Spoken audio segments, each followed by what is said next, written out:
ওই বাঘারু নামের ঘটোৎকচটায় ভাবছিলাম একটা বিদ্বান জাতের ছেলে, বিদ্বান জাতের ছেলে একটা সংসারে আসলে পরে সংসারে বিদ্যার বাতি জ্বলবে, সাগর তলে একটা শান্তির জীবন পাওয়ার সম্ভাবনা আছে।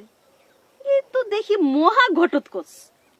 ফুপুজি, সে মোটেও ঘটোৎকচ নয়, সে অত্যন্ত বীর, শক্তিশালী এবং শিক্ষিত একজন পুরুষ।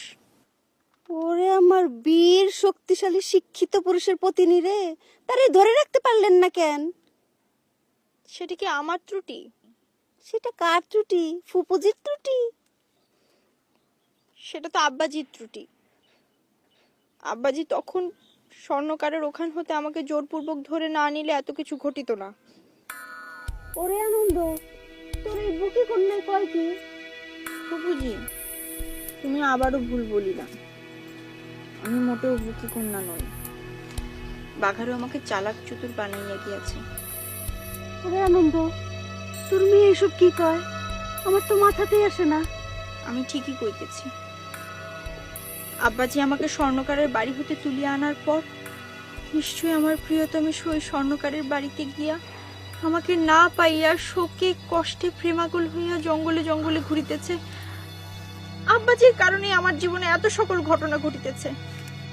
আব্বাজি স্বর্ণকারের ওখান থেকে আমাকে জোরপূর্বক ধরে না নিলে এত কিছু কখনোই ঘটিত না।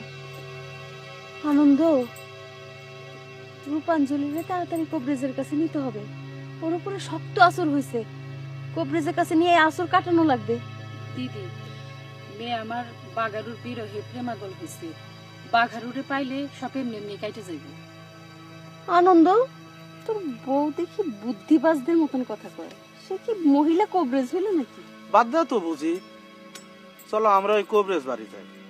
কবরেজ বাগারুরে ফেরত আনার পরও যদি রূপাঞ্জলি ঠিক না হয়, তাহলে না হয় তার আসর কাটানোর জন্য কবরেজের কাছে আবার আমরা নিয়ে গেলাম। এতক্ষণে তুই আমার একটা মনের মতো কথা কইছস। এখন মনে হইতাছে তোর মাথায় বুদ্ধি আছে।